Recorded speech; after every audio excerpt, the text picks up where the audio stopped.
Krásný dobrý večer, přátelé. Krásný dobrý večer, dámy a pánové.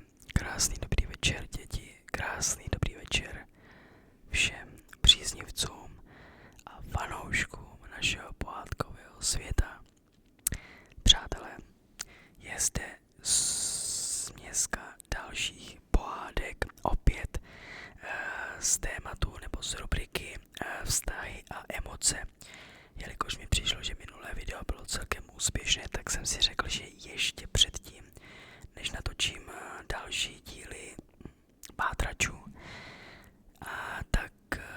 že si dáme ještě pár dílů z pohádek z rubriky vztahy a emoce, takže po tomto díle už dáme pátrače a tím dokončíme tuhletu sérii, jelikož jsem se koukal a je toho celkem 6 dílů, takže by to mělo vyjít tak na 4 hodinky, na 20 minut maximálně.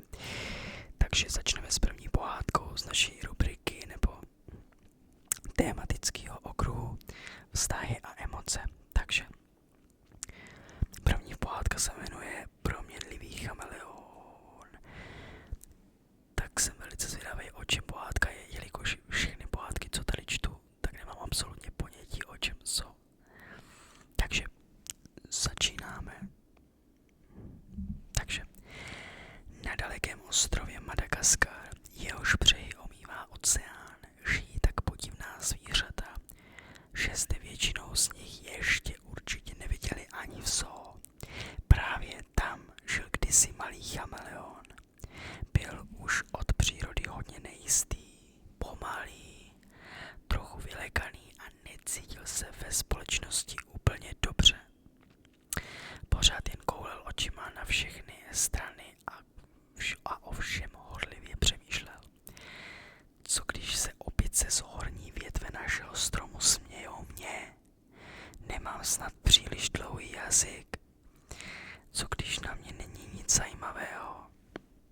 Nejspíš nejsem ani trochu chytrý a zábavný. Neumím létat jako pták, nejsem krásný jako motýl, neskáču vysoko jako lemuři. Ani nejsem silný jako fosy a z jejich zuby a drápy. Ty a mnohé další pochybnosti ho sužovaly. Neustále, znovu a znovu.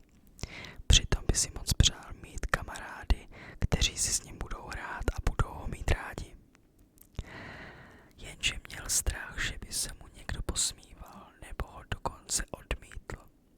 Nebylo pro něj jednoduché být před ostatními sám sebou. Všichni jsou zajímavější než já, vňukal. Najednou se mu v hlavě vylíhal nápad. Ale možná, když se zamaskuji, budou si myslet, že jsem jako oni. Od té chvíle se začal přetvařovat, aby se zvířátkům zalíbil. V maskování byl totiž chameleon mistr světa.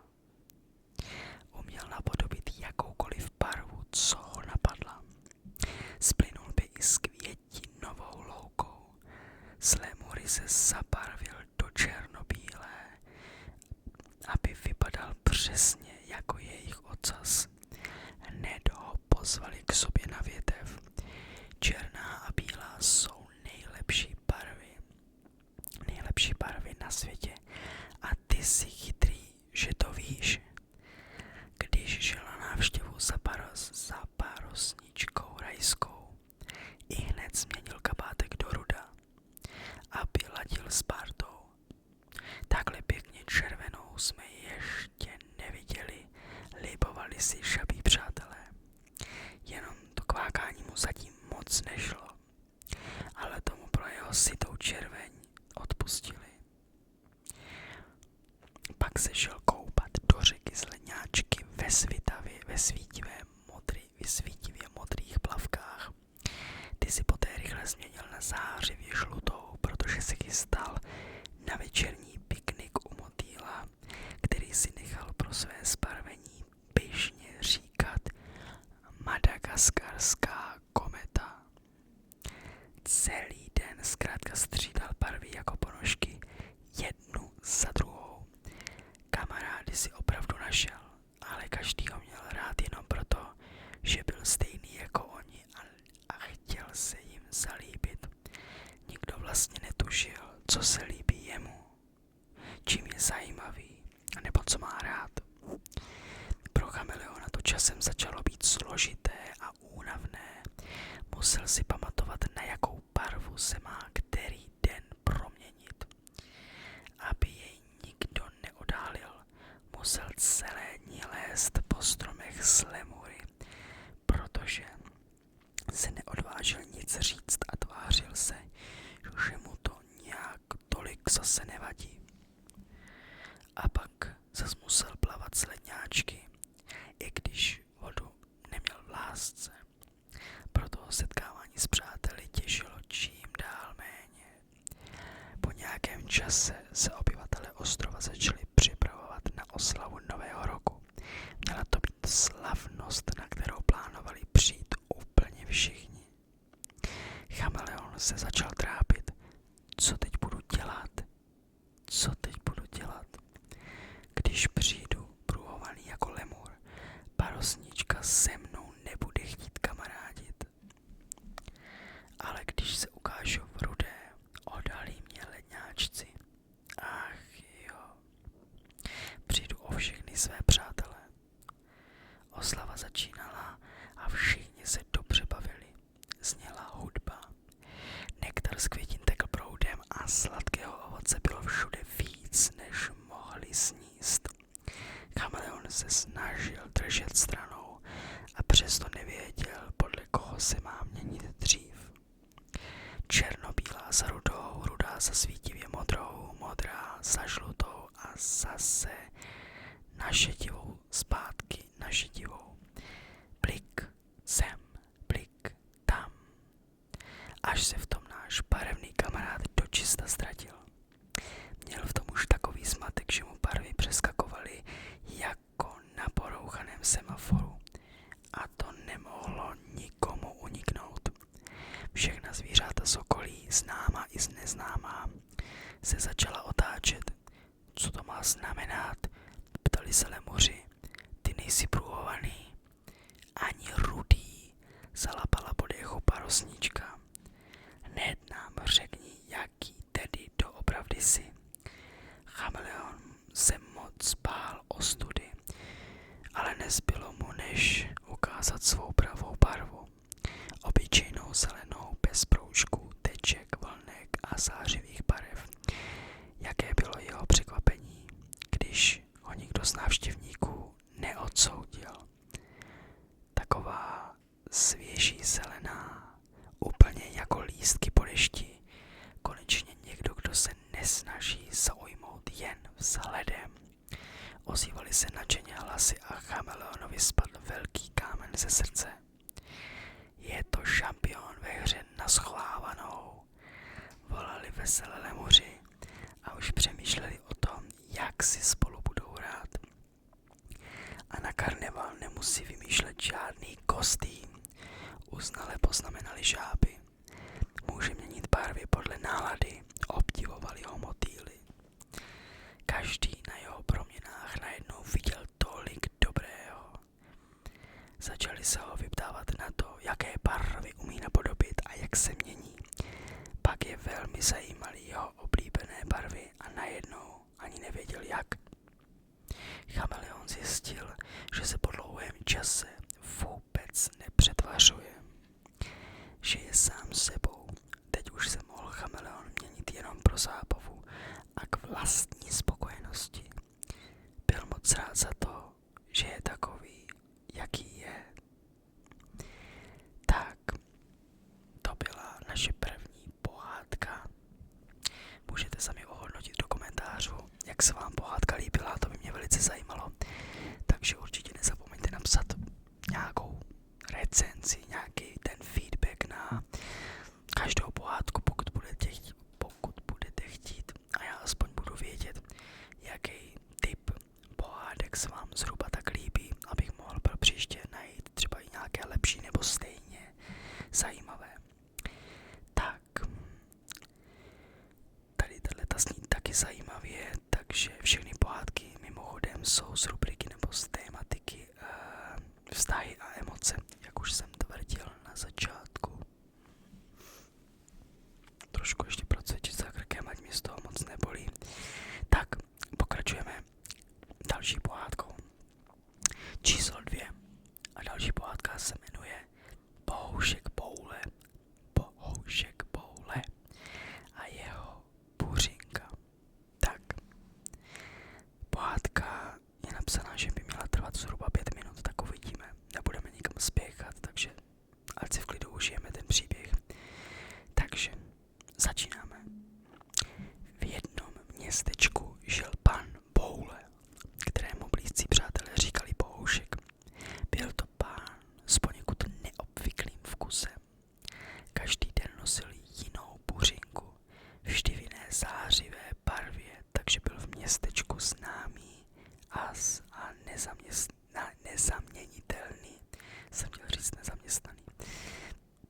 Dnešní buřinka byla kanárkově žlutá, což znamenalo, že se chystá na den plný slunce a radosti. Pan Boule se totiž rozhodl, že si dnes udělá výlet do místního parku. S košíkem plných pochoutek a veselou náladou vyrazil na cestu. Když ale došel k parku, nastal menší problém. Celý park byl zavřený kvůli opravě laviček. To nevadí, pomyslel si pan Boule a zachoval klid. Měl přece žlutou buřinku, takže ho taková drobnost nemohla rozladit. Najdu si pro piknik jiné místo. A tak se vydal po malebné cestičce vedoucí do nedalekého lesa. Tam se mu však stala nehoda. Uklouzl po mechem pokrytém kameni a skončil až v potoce. Nuže, alespoň jsem se osvěžil. Vesele poznamenal pan Boule, když vylezl z vody, která mu na chvíli zbarvila jeho žlutou buřinku do výrazné oranžové. Pokračoval svou cestou, až dorazil na mítinu plnou květin. Rozhodl se, že si tedy zde uspořádá piknik. Jakmile se posadil, přilákal pozornost místních zvířátek. Jsem to zapomněl dočíst. Zajíci, veverky a dokonce i jelen si přišli prohlédnout tohoto muže se zářivou buřinkou. Pan Boule se s nimi rád podělil o své pochoutky a za chvíli už měl kolem sebe celý zvěřinec. Najednou se zvedl vítr. Pan Boule si všiml, že mu začaly popívat vlasy. Vzhlédl nahoru a spatřil, jak se jeho buřinka vznáší v poryvu větru nad stromy. Ach ne, zvolal a vydal se na honbu za svou oblíbenou pokrývkou hlavy. Běžel přes les, pole, přeskakoval ploty a uhýbal kolem jdoucím. Sotva se k buřince přiblížil, narazil na skupinku dětí hrajících fotbal, kterého nečekaně vtáhli na hřiště a pan Boule se tak ocitl uprostřed zápasu. Když se konečně vymotal z hravého chaosu, buřinka už zmizela v dáli. Nevzdal se a pokračoval. Když ale vbíhal na vesnický trh, zakopl obytel brambor a ty se mu rozkutáleli kolem nohou. Pardon, omlouval se zadýchaně, zatímco balancoval na jedné obzvláště velké bramboře, která pod jeho váhou v jednu chvíli nevydržela a rozlétla se do stran jako tělobuch. Pan Boule však rychle našel svoji ztracenou rovnováhu a rozběhl se vpřed. Pokusil se vyhnout dalšímu nakupujícímu, ale okamžitě narazil do stánku s kávou hned vedle. Převrhl stůl plný hrnků s voňavým mokem, které se rozlily a rozlétly všude kolem něj. Omluvně se podíval na prodavače, zamomlal, že vše zaplatí, až si něco důležitého vyřídí, a už zase utíkal. Tentokrát s nohavicemi nasáklými hnědým nápojem. Když se konečně dostal z trhu, zahlédl svou buřinku. Jak přistál na větvi starého dubu, lezl nahoru, šplhal po větvích a nakonec se ke své buřince dostal. Jakmile ji však vzal do ruky, ztratil rovnováhu a spadl dohromady s listím.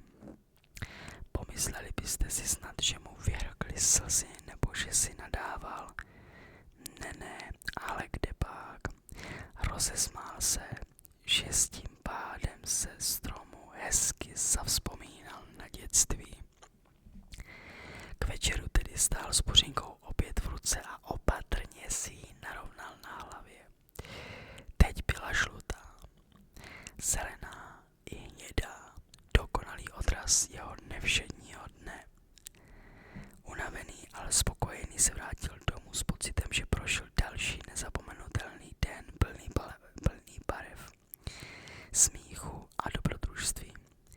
A těšil se na zítřek, kdy bude moci vybrat další buřinku ze své pestré sbírky a vyrazit za novými zážitky. Předtím ovšem nezapomněl vzít doma prasátko s penězi a na koloběžce vyrazit nahradit škody, které cestou na piknik nečekaně napáchal. Takže ten příběh nás měl nejspíše naučit, že se nemusíme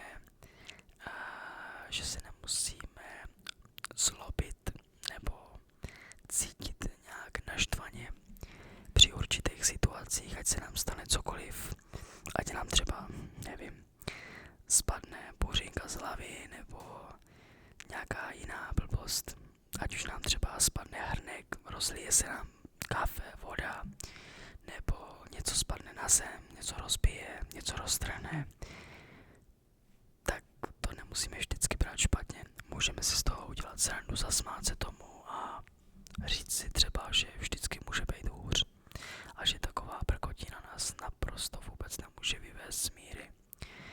Že my nejsme takhle zranitelní, aby nás dokázala naštvat takováhle blbost doslova. Takže tohleto nám měla tato pohádka říct, aby jsme zachovali chladnou hlavu a věci brali s humorem, i když to je kolikrát složitý. Tak dáme si ještě nějakou pohádku. Tak mohli bychom si dát. Tato si myslím, že bude hodně hezká a jmenuje se O kouzelné babičce.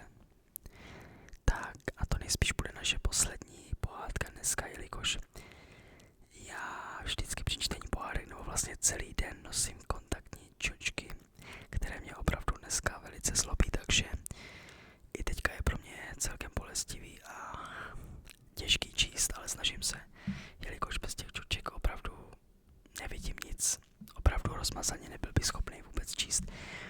Takže to je důvod, proč aspoň ještě tu jednu pohádku přečtu. Takže o kouzelné babičce. Takže malému Míšovi bylo 5. Uměl napočítat do 20 i přečíst některá jednodušší písmenka. Měl velmi rád svého tatínka, maminku i paní učitelku ve školce. Ale nejraději ze všeho měl babičku. Když děti ve školce malovali svou rodinu, Míša nikdy nezapomněl nakreslit vedle sebe babičku s úsměvem na tváři. Moje babička je nejlepší na světě, je kouzelná, vysvětloval dětem. Má kouzelnou hůlku, ptala se Lenka zvědavě. Nebo kouzelný klobouk, typoval Péťa. Míša se zamyslel. Ne, kde pak, babičku nikdy neviděl držet ani hůlku, ani klobouk, ani kouzelný plášť. Vlastně babička vůbec nevypadala jako čarodějka. Jen jako taková obyčejná babička. Jediné, co na ní bylo na pohled neobyčejné, byly vlasy. Babička babička si je barvila na růžovo a Míšovi připomínali cukrovou vatu nebo obláček. Díky nim ji vždy poznal už z dálky. Míša netušil, jak jeho babička dokáže kouzlit. Možná právě díky těm vlasům. Jednu věc ale věděl určitě. Babička dokázala zahnat všechno špatné a strašidelné a přeměnit to v dobré. Například jako tehdy před pár dny, kdy se náhle ochladilo a začal foukat silný podzimní vítr. Výstal všemi štěrbinami v domě, až to snělo, jako by někdo naříkal. Babi, slyšela si to? Volal Míša, když běžel k babičce, která si četla v křesle. Přitulil se k ní, v očích se mu zračil strach. To bylo určitě strašidlo. Babička odložila knížku na stolek a usmála se. Myslíš? Pojďme se podívat, navrhla. Ruku v ruce se odvážně vydali po chodbě za strašidelnými zvuky. Míšovo srdíčko bylo jako zvon. Kvílení bylo nejsilnější v komoře. Zůstalo tam otevřené okno a záclonka se ve větru třepotala jako vlaječka. Babička zavřela okno a kvílení přestalo.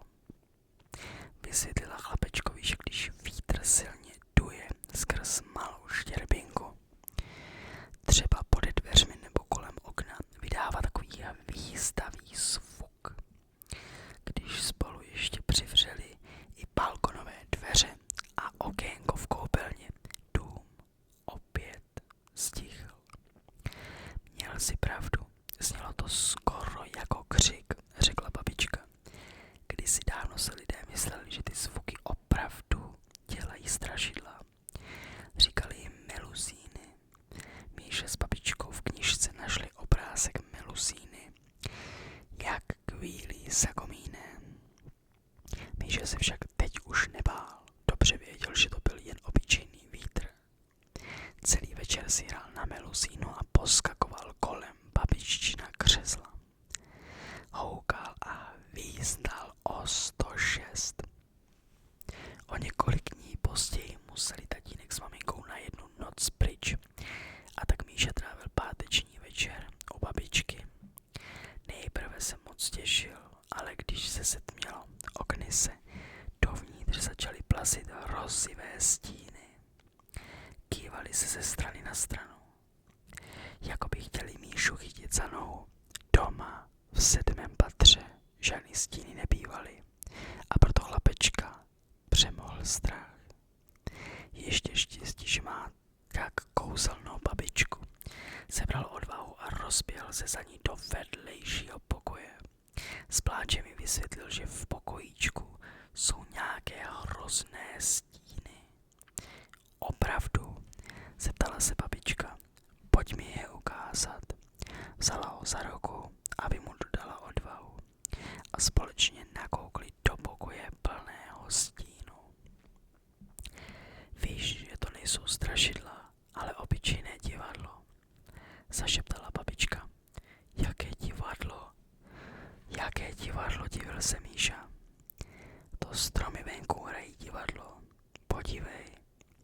Babička odtáhla květinové záclony a za okny se ukázaly podzimní stromy. Vítr je ohýbal sem a tam. Jejich větve se pomalu kývaly. Stromy si hrají své stínové divadlo, poznamenala s úsměvem babička. Opravdu, babičce se znovu podařilo změnit něco strašidelného na zábavné. Společně si vysvětlili, jak každé světlo vrhá stíny. Zkoušeli s lampičkou svítit náhračky a papírové postavičky a ty vrhali fantastické stíny na zeď i podlahu. To vám byla nádhera. Na stínech už nebylo nic hrůzostrašného. Naopak byla to pořádná zábava. Díky babičce se Míša dozvěděl spoustu nových věcí o světě kolem sebe. Spolu se naučili všechno o dešťových mracích i o tom, proč je hrom tak hlučný. Poslouchali, jak houkají sovy a jak vrkají holuby. Pozorovali na zahrádce chrousty i škvory. Míšovi se nejprve stáli zvláštní a trochu se jich bál. Ale babička mu vysvětlila, proč hmyz na zahradě potřebujeme a jak je užitečný pro rostlinky a půdu. S babičkou se dalo všechno zvládnout líp. Když ji Míša chytl za ruku, zdálo se mu, jako by se její kouzlo přeneslo i na něj. Najednou se cítil odvážnější a větší. Už se nemohl dočkat, až dětem ve školce povypráví o žížalách a nejrůznějším hmyzu. Takže i ty slizké žížaly pomáhají kytičkám, aby rostly. Přesně tak přikývla babička. Abychom se každé žížaly lekli a hned utekli pryč, nikdy bychom se nedozvěděli, proč nikdy bychom se jinak nedozvěděli všechny tyhle zajímavé věci, podotkla babička. Ale co když potkám nějaký strašidelný hmyz a ty se mnou nebudeš, zalekl se Míša. Babička ho s úsměvem pohladila po vlasech. Myslím, Míšo, že se nemusíš bát. Zdá se, že ses to kouzlo ode mě už téměř naučil. Tak, jak jsem říkal, přátelé, tohle byla poslední pohádka pro dnešek. Samozřejmě v budoucnu potom určitě, jak mi potom budou podle toho sedět čočky, tak samozřejmě udělám i nějaké daleko delší video. A minule jsem udělal vlastně 3/4 hodinové, takže mi můžete dát klidně vědět, to by mě myslím velice zajímalo. Jestli 3/4 hodinové video není třeba už moc pro vás, pro některé. Samozřejmě, když třeba někdo s tímhletím videem usíná a pustí si to do uší během usínání, tak si myslím, že čím delší video, tím lepší. Protože když třeba někdo usíná, nevím, půl hodiny nebo 1/4 hodiny, tak takový 20-minutový video může být tak akorát na knap. Takže samozřejmě, pokud byste chtěli, můžu natáčet kratší videa, pokud by to pro vás bylo lepší. A nebo třeba ještě i delší než to, co jsem natáčel posledně, takže stačí opravdu napsat, abych věděl, jaký videa se komu líbí, jak dlouhý videa se komu líbí. Někdo má radši kratší, někdo asi delší, někdo má radši takový makový pohádky. Takže určitě budu velice rád, když mi dáte vidět do komentářů vaše dojmy nebo vaše preference. A já můžu pro každého z vás natočit případně video takové, které bude odpovídat vašim požadavkům nebo vašemu přání. Jinak samozřejmě, přátelé, velice vám děkuji za vaši podporu, za vaše lajky, za vaše komentáře, za vaše odběry i za vaši podporu ve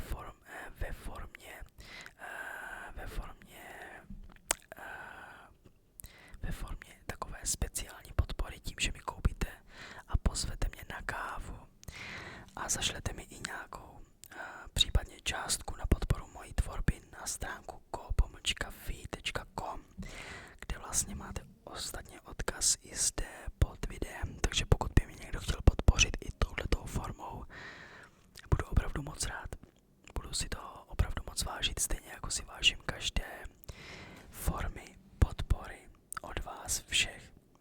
Takže to mě naopak samozřejmě motivuje daleko víc pro vás videa točit a vytvářet pro vás daleko zajímavější a lepší obsah než u předešlého videa, takže vždycky je co zlepšovat samozřejmě. Samozřejmě, jak můžete vidět za mnou, to jsem vás chtěl taky informovat. Momentálně se nacházím ve Špindlerově mlýně, kde pracuji jako animátor v jednom hotelu. Takže dneska tu opravdu, musím povědět, opravdu tady sněžilo dneska, takže jste to možná mohli vědět za mnou během toho, co jsem četl, že na horách bylo něco málo posypku. Ale opravdu v polovině května normálně ve Špindlerově mlýně dneska sněžilo asi po měsíci, takže jsme tady z toho všichni byli celkem překvapeni, musím říct.